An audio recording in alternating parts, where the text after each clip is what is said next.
Ok, entonces comenzamos nuevamente para el estudio de la palabra hoy en Daniel capítulo 5. Hacemos la lectura y comenzamos la parte de la enseñanza. Amén. Dice, el rey Belsasar hizo un gran banquete a 1000 de sus príncipes y en presencia de los 1000 bebía vino. Belsasar, con el gusto del vino, mandó que trajesen los vasos de oro y de plata que Nabucodonosor, su padre, había traído del templo de Jerusalén, para que bebiesen en ellos el rey y sus grandes, sus mujeres y sus concubinas. Entonces fueron traídos los vasos de oro que habían traído del templo de la casa de Dios, que estaba en Jerusalén, y bebieron en ellos el rey y sus príncipes, sus mujeres y sus concubinas. Bebieron vino y alabaron a los dioses de oro y de plata, de bronce, de hierro, de madera y de piedra. Fíjense cómo comienza la historia. Y es tremendo porque vemos cómo el ser humano, en su afán de diversión, en su afán de pasarla bien, y estamos hablando de la época de unos 500 años para redondear antes de Cristo. Así que es una época antigua, pero igual que hoy, la gente buscaba la diversión, el deleite, el vino, la fiesta. Y la diversión sana existe, por supuesto, pero cuando ya estos excesos, vino, invitado, gente importante para el reino de Babilonia, Belsasar como rey o corregente, yo te explico esa parte, hizo una invitación abierta para sus 1000 príncipes, bebían todo, y en el momento de más alegría, digamos de borrachera, ¿qué hace él? Él manda a buscar los objetos que su abuelo, porque realmente era su abuelo, Nabucodonosor, había traído del templo, que luego había sido destruido. Pero Nabucodonosor, recuerde que él se convierte al Señor. Esta historia que estamos relatando ahorita en el capítulo 5, ya habían pasado bastantes años de esa historia. Ya Nabucodonosor, por supuesto, había muerto. Ya Daniel era un hombre ya anciano. Y en este momento, este evento cambió de un rey disfrutando, haciendo burla, a luego vamos a ver qué pasó con este hombre. Pero él hace algo que es terrible. Él se trae, para burlarse de Dios, se trae algo que era un instrumento, era un objeto, era un vaso, no era algo que tuviera un valor per se o que tuviera una espiritualidad suprema, porque Dios permitió la invasión del territorio, permitió Dios la destrucción del templo, permitió por la rebelión del pueblo de Israel para aquel momento, permitió el exilio, permitió todo eso, que lo sufrieron todo.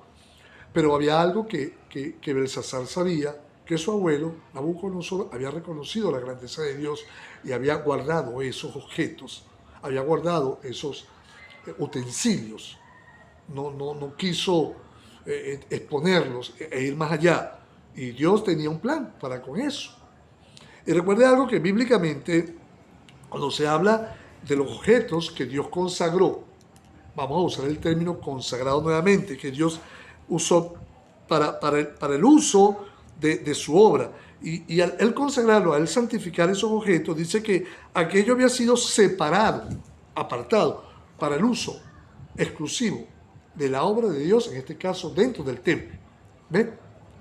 Cuando Belsasar hace eso, que estaban bebiendo y manda a pedir que trajeran aquellos vasos de oro y plata que estaban resguardados, y en ellos hizo burla y ofreció sacrificio, o ofreció en la bebida, pues sacrificó, levantó los vasos, quizá levantó los objetos, y bebieron mucho, y luego al beber y alabar a sus dioses y todo aquello, hicieron burla del Señor. Es decir, como diciendo, mira, pudimos destruir el reino que representaba estos objetos, el templo ya no existe, y al hacer burla de esa forma, es como el mundo hoy.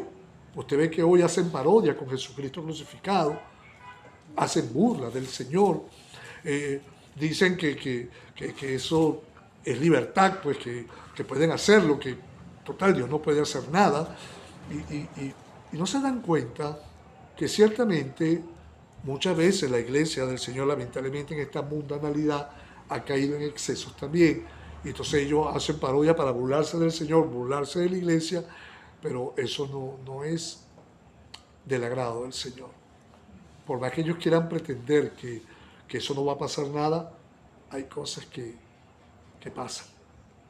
Y aquí hay un ejemplo muy poderoso, que a pesar de la rebelión del pueblo de Israel, a pesar del juicio de Dios, a pesar de la invasión babilónica, a pesar de la destrucción del templo, a pesar de que Nabucodonosor pasó por un proceso para luego convertirse, nos damos cuenta que Belsasar eso lo tuvo muy en poco. Y repito, no es que Dios estaba molesto por el uso de los instrumentos o los vasos. Dios estaba molesto porque era un acto de reto a Dios, retó a Dios. Y no de ese momento, ya venía ese reino siendo muy debilitado, muy menoscabado. Y fíjese lo que pasa. Quiero leerle esto que me tomé la tarea de investigar. ¿Y quién era realmente este hombre llamado Belsasar? Preste atención porque esto es importante para nosotros conocer por qué llegamos a este punto. Le voy a leer esto que le repito, está en la historia de esos relatos del reino babilónico. Cuando murió Nabucodonosor, su único hijo, Evil Merodach, le sucedió en el trono, es decir, vino a ser su único hijo, el sucesor al trono, alrededor del año 561 a.C. Eso está referenciado también en Reyes, Segunda de Reyes, el segundo libro de Reyes, en el capítulo 25-27.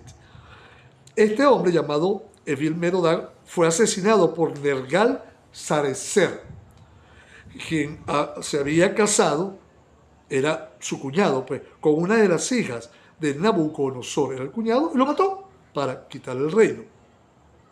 Y entonces reemplazó en el trono a Evil Merodach en el año 559 a.C., es decir, aproximadamente unos 2 años después. Y Nergal-Sarecer fue sucedido también en ese trono por su joven hijo.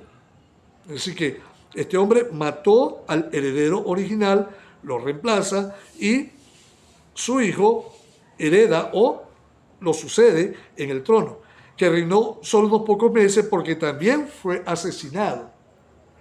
Ya el reino estaba tan débil a la muerte de Nabucodonosor que entonces usted ve que los herederos al reino mueren, el siguiente hereda o le da el reino a su hijo, el que había asesinado al hijo de Nabucodonosor, pero también ese lo mata en este caso muy poco tiempo después Nabodino, que también era esposo de otra de las hijas de Nabucodonosor. Sí, los yernos de Nabucodonosor, Nabucodonosor le dan bien terribles para quedarse con el reino.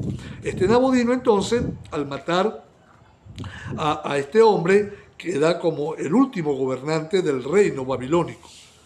Y que ese reino no pasó mucho tiempo sin que todo esto, todo lo que hizo este reino, pagara las consecuencias. Jeremías ya había profetizado de parte del Señor que 70 años iba a ser el exilio o los asolamientos de Israel luego del declive y destrucción del reino babilónico. Y preste atención porque el que estaba reinando en ese momento era Nabodino. Y Belsasar había quedado, Nabodino estaba en alguna ocupación, en alguna conquista, en alguna batalla, y el que quedaba como regente o como segundo rey, vamos a decirlo así, era su hijo, Belsasar, el de este relato. Ahora, ¿qué pasa? Como andaba en expediciones extranjeras, Belsasar, su hijo, permanece en Babilonia como rey o regente, o como correy, o como corregente. Todo esto nos revela la exactitud que tuvo el profeta Jeremías al haber escrito en el capítulo 27, versos 6 y 7 de su libro, cuando dijo que en cuanto a Nabucodonosor, y ahora yo he puesto todas estas tierras en manos de Nabucodonosor, rey de Babilonia. Esa es la profecía que Dios había dado y que Jeremías había escrito. Que Nabucodonosor, rey de Babilonia, mi siervo, y aún las bestias del campo le he dado para que le sirvan.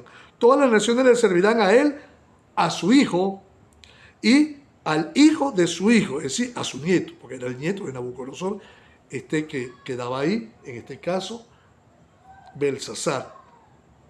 hasta que llegue el tiempo de su misma tierra y la reduzcan a servidumbre. Ahí se iba a acabar el reino, el imperio babilónico, la reduzcan a servidumbre.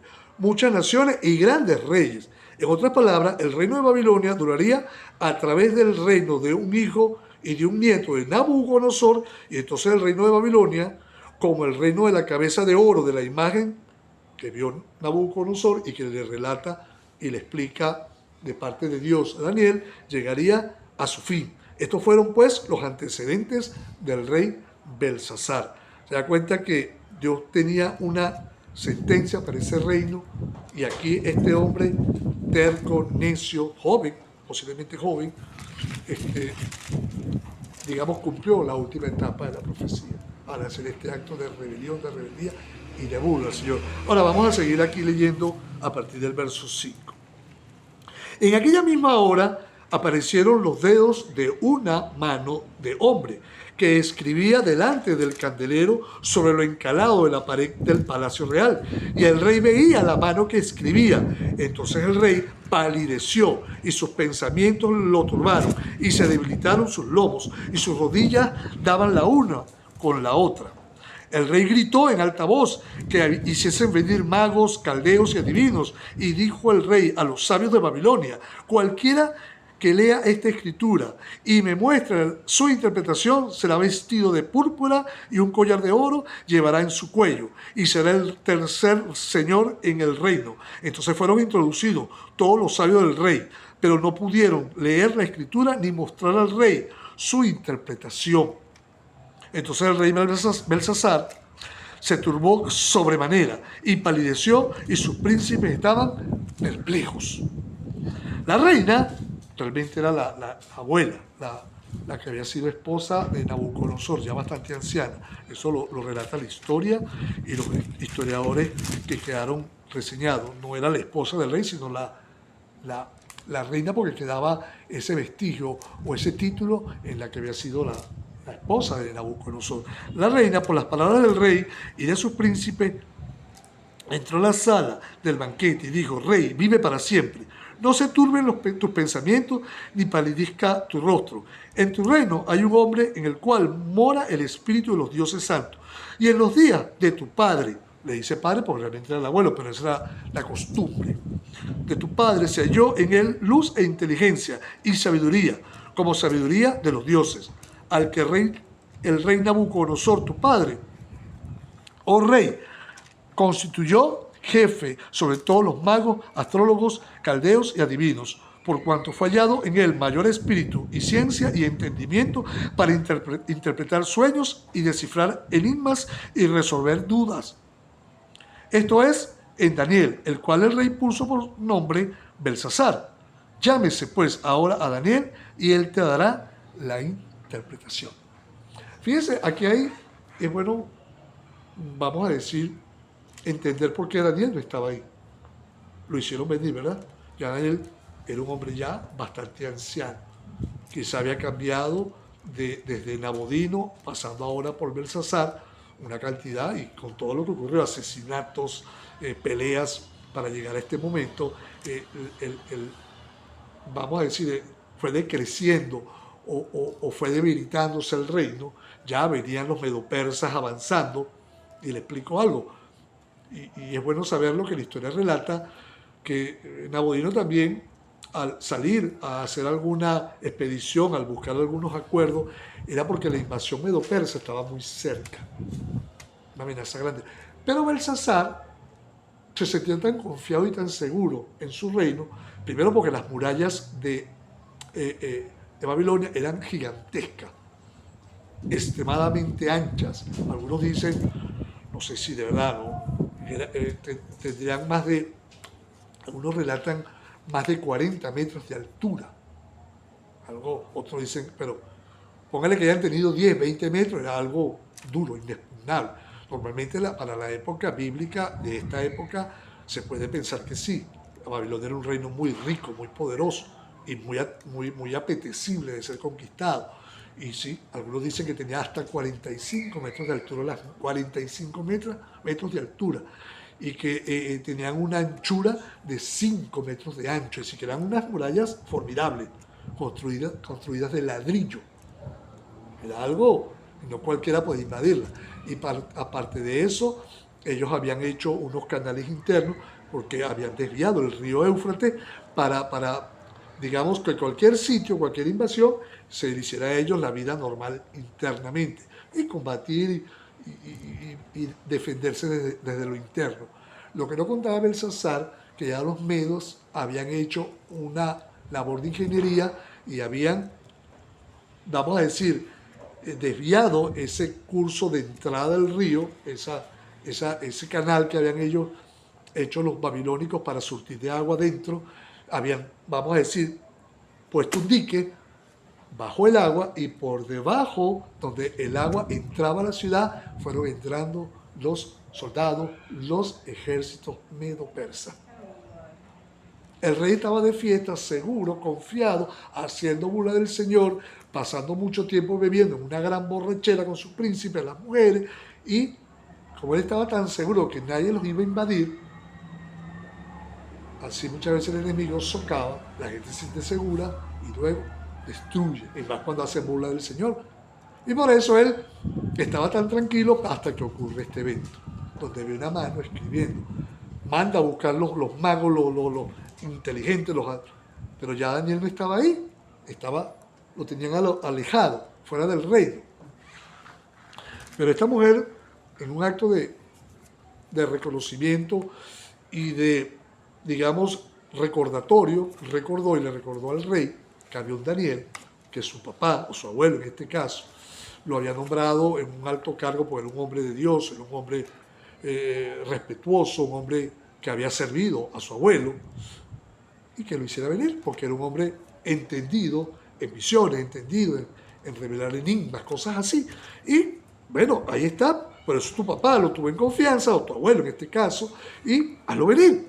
Y él te dará la interpretación. Fíjense lo importante del respaldo de Dios y del testimonio. Del testimonio. Cuando somos hombres, y usted es mi hermana, y somos personas de testimonio, la gente va a buscar el consejo, el respaldo, y Daniel tenía eso, un hombre de testimonio. Ahora miren lo que pasa. Entonces Daniel fue traído el 13 delante del rey, y dijo el rey a Daniel: ¿eres tú aquel Daniel de los hijos de la cautividad de Judá que mi padre trajo de Judea? Le recordó la historia, es decir, eres un esclavo, eres un cautivo, es decir, eres ese. Yo he oído de ti que el espíritu de los dioses santos está en ti, y que en ti se halló luz, entendimiento y mayor sabiduría. Es decir, pocas palabras, bueno, de los dioses santos. Y era un hombre como, a pesar del temor que tenía muy poca o muy mala información de Daniel. O a propósito, no le importaba lo que Daniel él sabía, porque ya va a ver que Daniel se lo recordó. Eres tú ese, que los dioses santos te usan, que tienes entendimiento mayor. Y ahora fueron traídos, el 15, delante de mí sabios y astrólogos, para que leyesen esta escritura y me diesen su interpretación, pero no han podido mostrarme la interpretación del asunto. Yo pues he oído de ti que puedes dar interpretaciones y resolver dificultades. Si ahora puedes leer esta escritura y darme su interpretación, serás vestido de púrpura y un collar de oro llevarás en tu cuello y serás el tercer señor en el reino. Es decir, después de su papá que era el rey, él que era el segundo, el corregente, Daniel iba a ser el tercero, es decir, lo estaba sobornando, pues. Es decir, diciéndole: yo tengo la autoridad para nombrarte el tercero en mi reino. Y eso es típico, ¿va? De gente que tiene el poder para decirle: si tú haces esto, yo te premiaré con esto. Y Daniel respondió de una forma que para muchos puede ser irrespetuosa, pero no. Para nosotros como hijos de Dios, Daniel fue contundente, respetuoso, pero muy, muy, muy de honrar al Señor y guardar su testimonio. Porque cuando Nabucodonosor lo oprimió, o lo exaltó, o lo levantó, Daniel no estaba pidiendo favores, Daniel no estaba pidiendo títulos, fama, lugares, preponderancia, no. Daniel oró con sus amigos, Dios le reveló el sueño del rey. Luego Daniel también da la interpretación del juicio que venía sobre Nabucodonosor en su locura que luego ocurrió, y eso se sabía en el reino. Belsasar lo sabía, que su abuelo había sido un hombre que había pasado por proceso para reconocer que Dios es nuestro Dios, es Dios. Y Belsasar, bueno, relátame y te entrego todo esto. Ahora, ¿qué hizo Daniel? Daniel hizo algo que es digno de un hombre, de una mujer de Dios. Es decir, a mí no me vas a venir a comprar con favores para hacer lo que me toca hacer. Y Daniel le dice, entonces Daniel respondió el 17, y dijo delante del rey, tus dones sean para ti, y da tus recompensas a otros. Leeré la escritura al rey, y le daré la interpretación. El Dios Altísimo, y aquí viene un recordatorio, un testimonio, de que Dios se le había mostrado con poder y gloria a su abuelo, y que él lo sabía. Vamos a ver esta parte que es apasionante, saber que así hay que hablar a la gente cuando no quiere y hace burla del Señor. Dice, el Altísimo Dios, oh Rey, dio a Nabucodonosor, tu padre, el reino y la grandeza, la gloria y la majestad. Y por la grandeza que le dio, todos los pueblos, naciones y lenguas temblaban y temían delante de él. Escuché bien, está diciendo, todo eso te lo entregó Dios a tu abuelo. A quien quería, en este caso Nabucodonosor, mataba, y a quien quería daba vida. Escuche bien, engrandecía a quien quería. En este caso Daniel fue engrandecido por él, pero no porque Daniel pidió grandeza. A quien quería, engrandecía.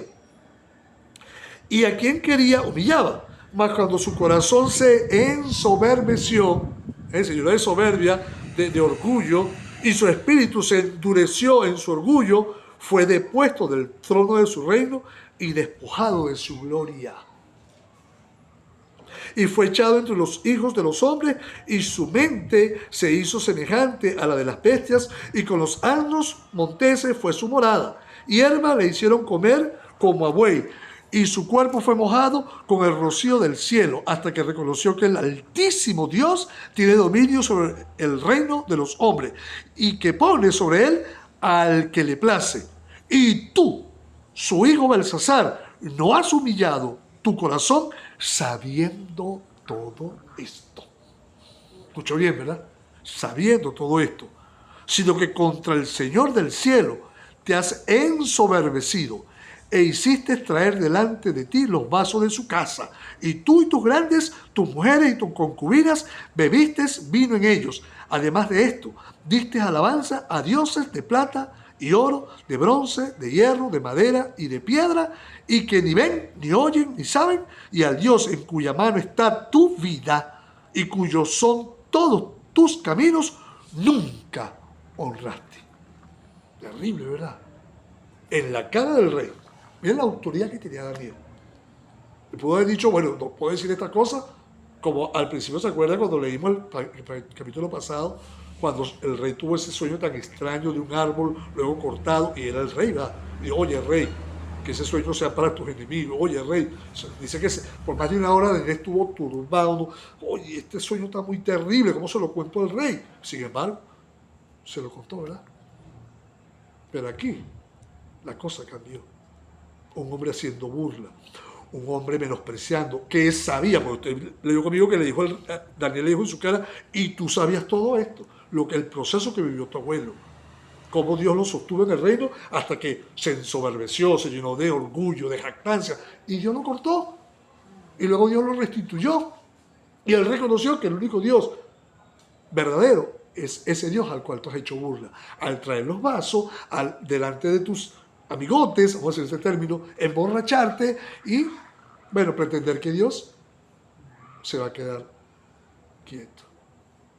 Y Dios se está manifestando ahí. Y repito, esto es un ejemplo para nosotros, que en un momento dado, este mundo que ha sido tan soberbio, tan arrogante, está escrito está, que tiene su hora, su fecha, su tiempo en el Señor. No es que Dios odie a la humanidad, no es que nosotros, sino que Dios ha tenido paciencia hasta que ese momento colme la paciencia de Dios. Este hombre colmó la paciencia de Dios, no le importó, a pesar del testimonio que su abuelo tuvo y le entregó, y él sabía. Pero como todo ocurre, ya este hombre que tuvo oportunidad, aquí la oportunidad se le cerró. ¿Por qué? Dios en su soberanía sabía que este hombre llegó a colmar la paciencia del Señor. Ahora bien lo que ocurre. Entonces, el 24. De su presencia, si de parte del Señor, fue enviada la mano que trazó esta escritura. Y la escritura que trazó es Mene, Mene, Tekel o Tekel Uparsin. Esta es la interpretación del asunto. Mene, contó Dios tu reino y le ha puesto fin. Tekel, pesado has sido en balanza y fuiste hallado falto. Pérez, tu reino ha sido roto y ha dado, tu reino ha sido roto y ha dado a los medos y a los persas. Es decir, al romper Dios todo esto, iba a ser entregado a un nuevo poder para ese momento, derrotando y quitando al imperio babilónico, dado a los medos y a los persas. Entonces mandó Belsasar vestir a Daniel de púrpura y poner en su cuello un collar de oro y proclamar que él era el tercer señor del reino. Escuche bien esta parte. Vamos a detener aquí antes de la última, que aquí nos vamos a extender un poco. Porque una de las citas más conocidas de la Biblia es esta, Mene, Mene, Tekel, Uparsin. Luego aquí hay un pequeño cambio, pero ya le explico por qué de Tekel Uparsin, luego Pérez. Ya le voy a explicar por qué. Pero vámonos a concentrarnos en el momento de cuando el rey ve la mano escribiendo. Se le pasó la borrachera, temblaba, se aterró, no tuvo respuesta, nadie le dijo, no, es una escritura extraña, ¿no? Y parece un rey como ese que tenía cualquier cantidad de intérpretes, cualquier cantidad de traductores, cualquier cantidad de gente que conocía las culturas y que de repente una escritura nadie supo ni siquiera traducirla. No sabemos lo que significa eso. Pues claro, el terror haya que ver el rey porque no es que llegó alguien escribiendo, es que fue una mano que vino de la nada y escribió y el rey viendo aquello. Y Daniel le relata como primer punto, y es lo que Dios hace, es decir, nos recuerda con amor de dónde nos ha sacado. Pero en este caso, a él le está recordando dónde Dios había procesado la vida de su familia y sin embargo él había retado a Dios con todos esos actos de adoración, idolatría a sus dioses, a todo eso que Daniel le dice, pues, a las imágenes y para completar hace esto y Dios ha dictado con esa mano, con esa escritura de parte del Señor una sentencia. Y fíjense que comienza Daniel interpretando que esa escritura significaba como un trazo de Dios, Mene, Mene. La palabra Mene, Mene, al leerla aquí tan sencillo, es que Dios, escuche bien, contó tu reino. Parecería que, bueno, contó tu reino, pero hay que ver un poquito más el trasfondo de esa expresión bíblica que Daniel usa. Es decir, cuando dice que Dios contó, es que Dios fue sumando el término que había profetizado y por la rebelión de ese pueblo, por la rebelión de este mundo, usando el término, trayéndolo, que el tiempo de Dios ha sido ya contado. Para Dios no hay sorpresa, ¿yo? Por eso cuando Cristo le preguntan, dice, no pregunten los tiempos que Dios puso en su soberanía, pero hay un tiempo, es ineludible, es inexorable. Cuando llegue ese momento, lo vamos a saber. Pero para este reino, para este imperio babilónico, que era una figura grandiosa. De hecho, los estudiosos dicen que el reino babilónico, en la figura de Nabucodonosor, es como una especie de ejemplo de lo que va a ser el imperio, o el reino, o el poderío del anticristo. Imagínense al alcance espiritual que Dios le muestra a Daniel usando en el comienzo del reino babilónico, usando a Nabucodonosor y pasando por los brazos, pechos de plata, que era el siguiente reino, que era el Medo Persa, luego hacia adelante o hacia abajo los griegos, luego los romanos y el último imperio o reino que estamos viendo hoy, mezclado hierro con barro. Ahora es importante ver esta parte. Esta parte es muy significativa y es que contó, tuvo una cuenta de Dios y ya ese contar de Dios, por el cual tú no has contado, tú te crees que eres invulnerable, llegó a un punto.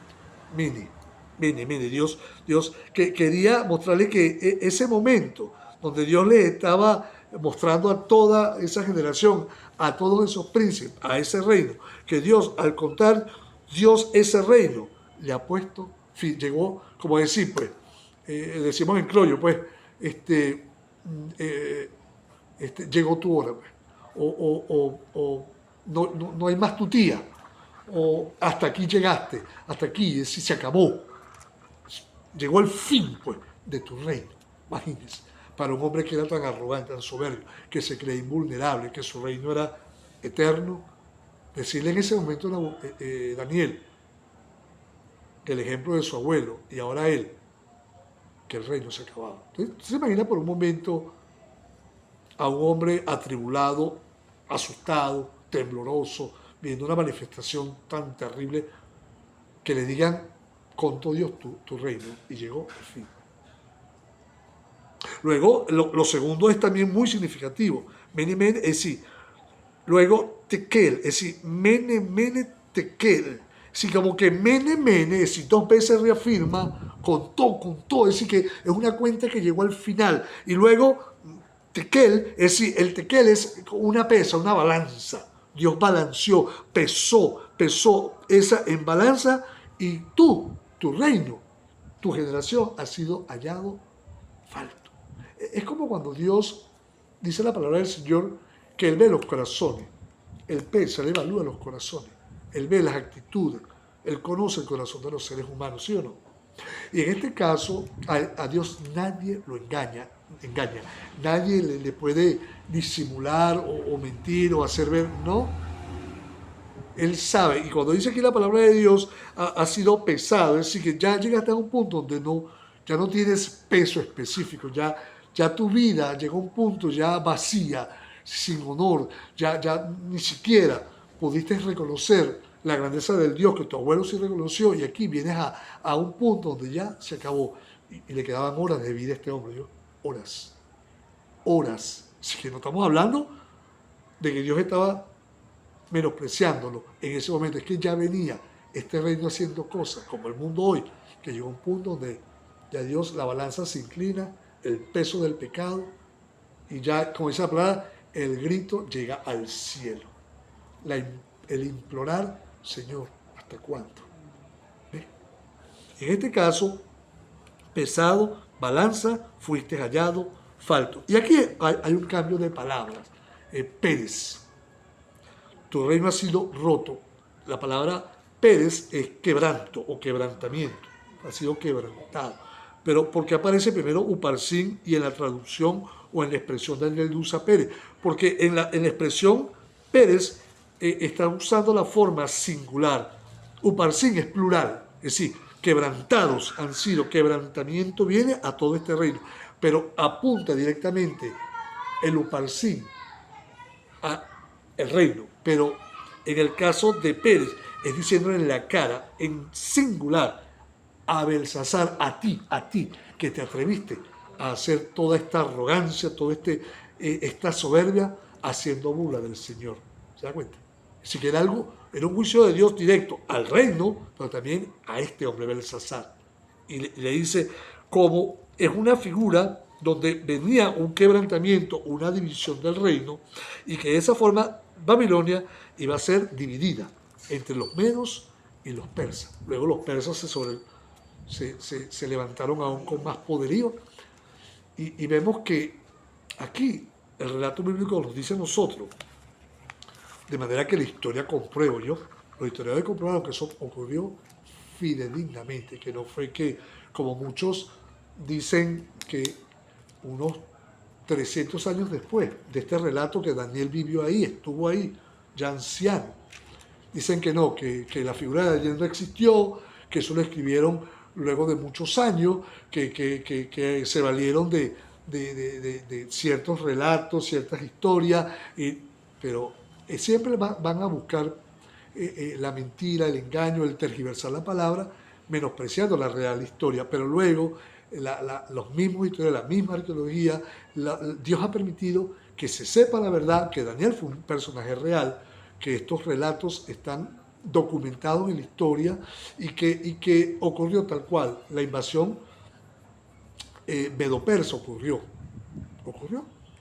Que decían algunos que contradecían y hacían burla del personaje de Belsasar, que no aparecía en ninguna parte de la historia, pero oh, sorpresa, gracias al Señor, en unas, digamos, excavaciones se fueron consiguiendo instrumentos, objetos, y se encontró el nombre plasmado de Belsasar, hijo de Nabodino, a su vez hijo de Nabucodonosor.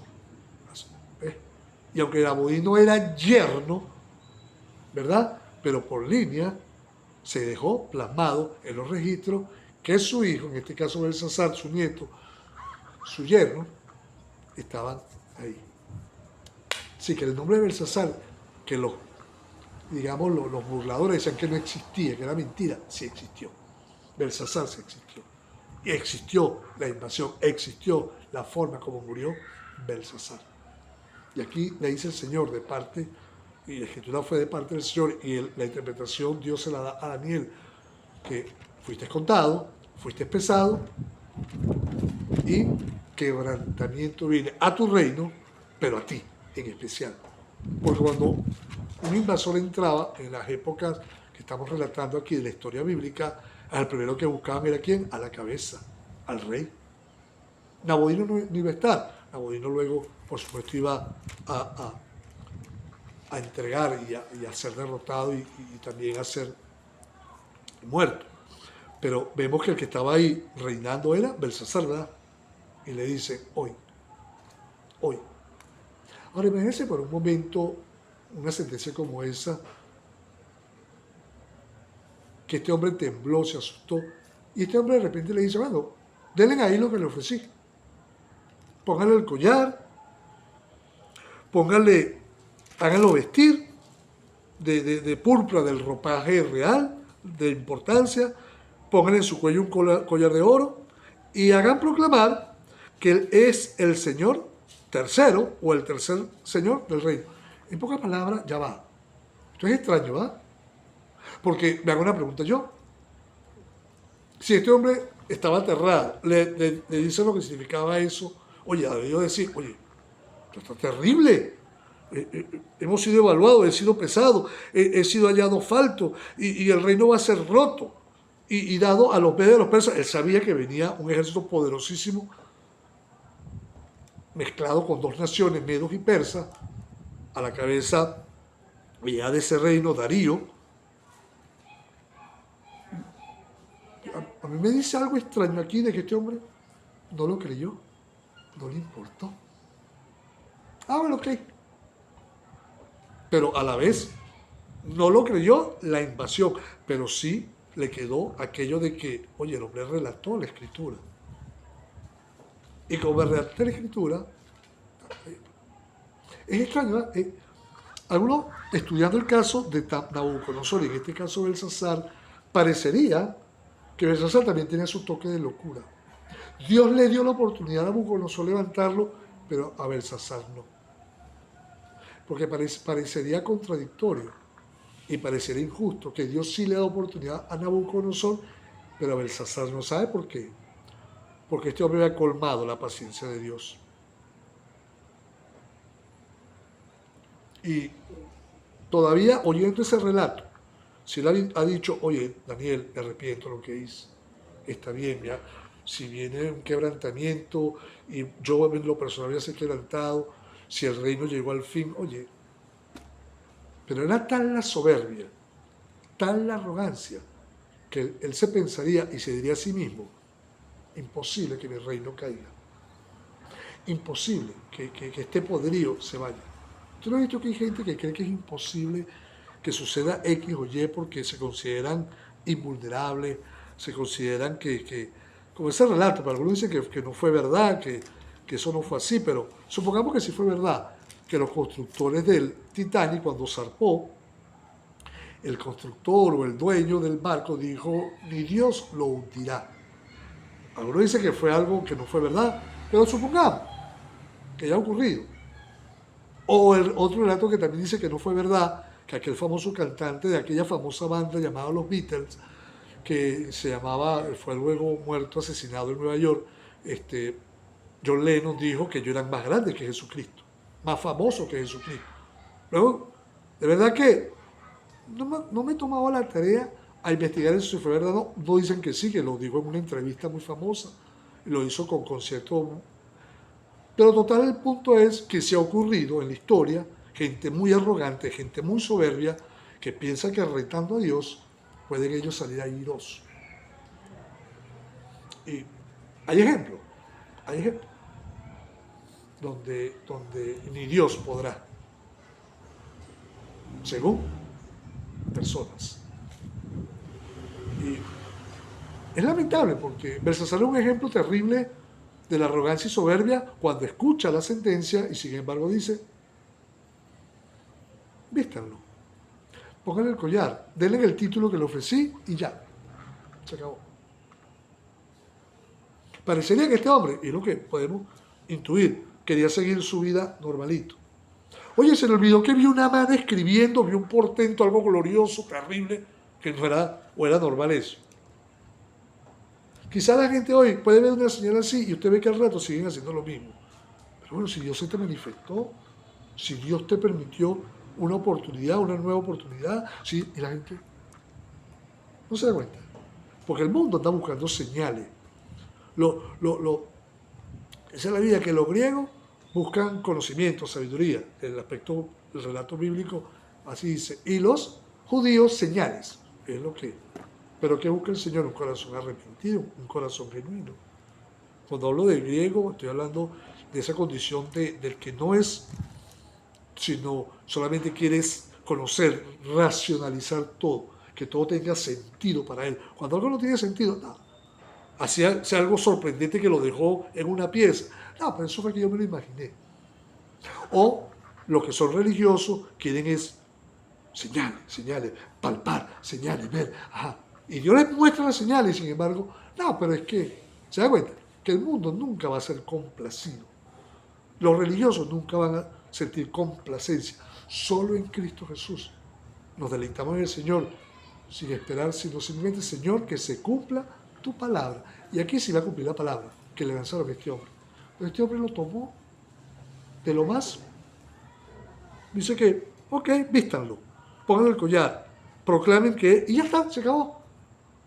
No dice ahí más si Daniel aceptó o no aceptó, si Daniel se quedó tranquilo, y era un hombre, repito, un hombre anciano, ya un hombre curtido de años de trabajar en varios reinos, vamos a decirlo así, pues, de estar ahí, de observar todo, cómo era el devenir, y estaba llegando el tiempo para él sentirse ya listo a partir.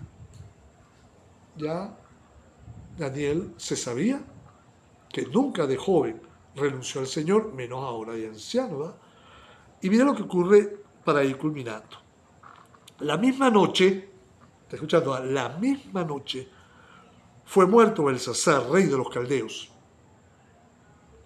Y Darío, de Media, tomó el reino, y siendo Darío en este caso de 62 años. Luego vamos, pero era un hombre ya para la época bastante entrado en años.